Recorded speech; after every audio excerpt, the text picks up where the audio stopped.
My husband David had success with race horses in the past before we had met.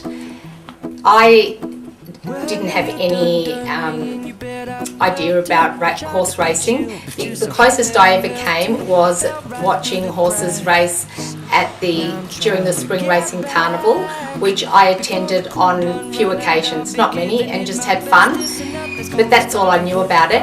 And then one day my husband decided that he wanted to own another racehorse because he hadn't had any for quite some time. My husband had always said that we must buy another racehorse, and I said that was a really silly idea. But he must have always had it there on the back of his mind, because one day he came home and congratulated me in the purchase of a racehorse. And I said, there's no way that we are buying a racehorse. Our girls were in early years. They were grade 2, I think, year 2 at school, twin girls. And it was the last thing that it was busy enough trying to organise them for school, and we were working and so forth. So I disagreed with it. And then about a month into it, he decided, he gave me a call and said if I would pay the cheque, because I was doing all our banking online.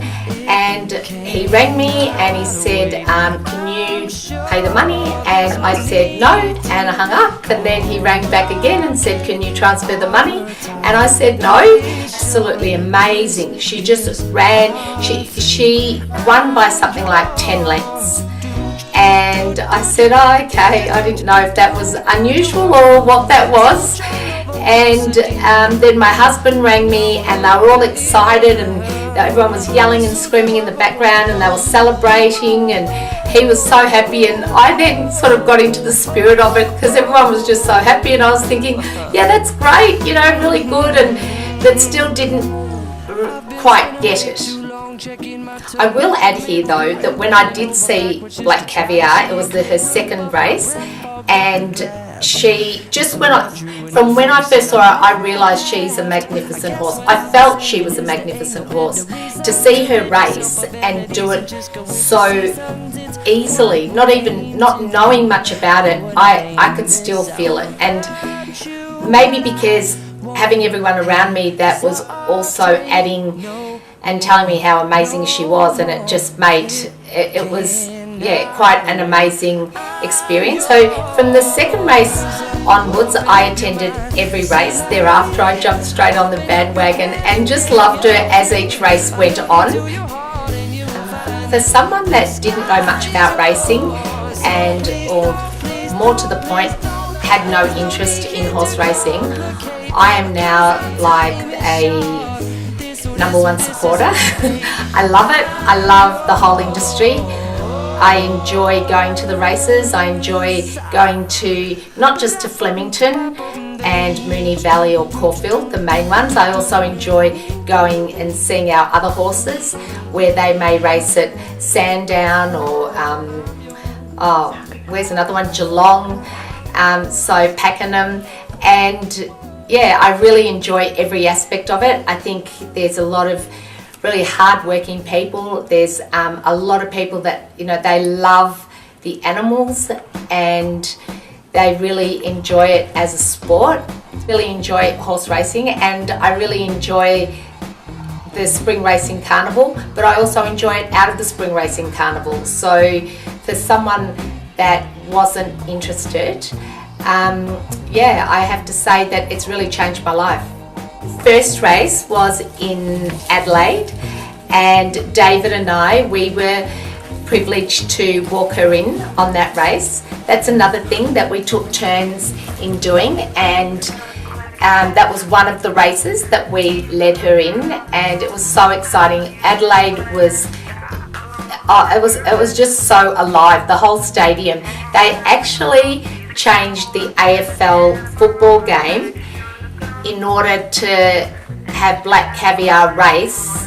I think it was that the football game started later to ensure that everybody got to see Black Caviar race before the football began. So it was just amazing, like that it even affected AFL, which is the Australian sport.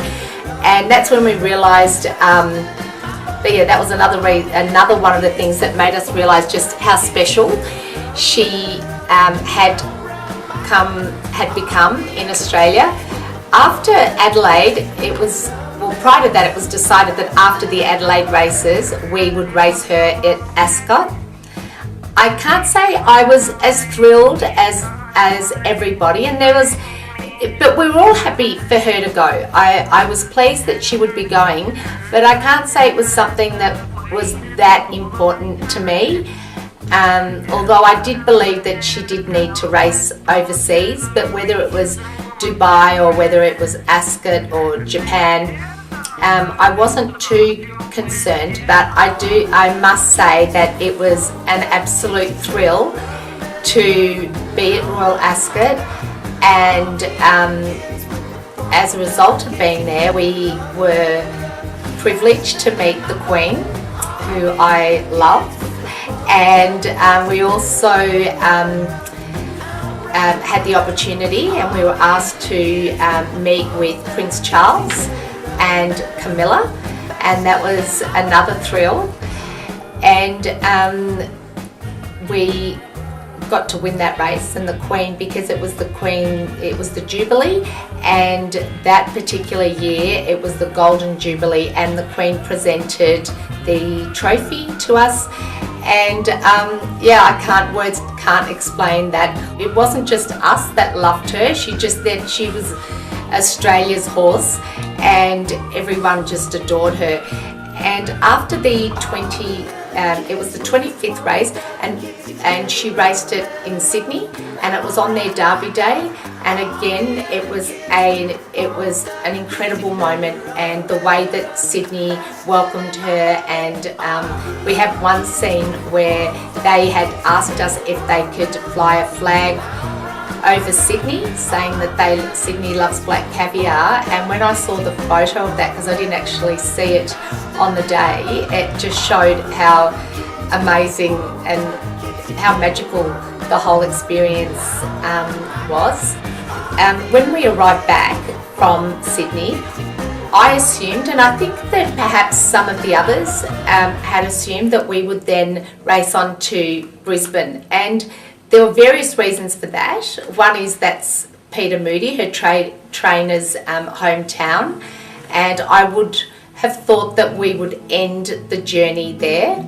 She had won 25 out of 25 races, and we all met the owners. We all met the 10 of us at Peter Moody's stables, and Peter was there, and there was Black Caviar looking like the absolute superstar that she is.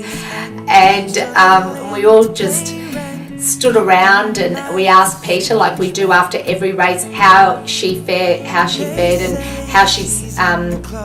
how were any of her injuries, which you always, after racing, there'll always be something, that some niggles or something, and he just, one of the owners, Colin, asked Peter what he would do, and prior to that, Peter had explained that she's injured, not that she's injured, but that her feet, there is a bit of a problem with her feet, or one of her feet, I think.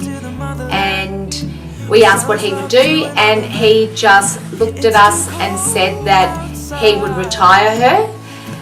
And I have to say, I was shocked, but not a real shock. It was like, even looking back at it, I can't explain how the decision was made. There was no real decision. Everyone just looked at everybody else, and it was like the penny dropped, and we all just said, yeah, that's enough. That's enough. She's amazing. She's incredible. We love her. We know she could go on and win. He agreed. Peter said the same. She could go on to Brisbane and win. He even said we could rest her and she could come back in the following season. That we all just looked at each other. We just started hugging each other, and kissing each other and just saying that it was amazing, but that's the end, and that was it. And it was very emotional time for all of us. I'm going mad for a couple grams, but she don't wanna go outside tonight. She would mate with Exceed and Excel, who's an incredible stallion, and that was her first, and she's just delivered a little foal, and our little filly's yet to be named. She's absolutely stunning, and I know I'm biased, but she really is cute, and she's really pretty, and she's got nice long legs, and she's really fast, I think, and she's doing very, very well.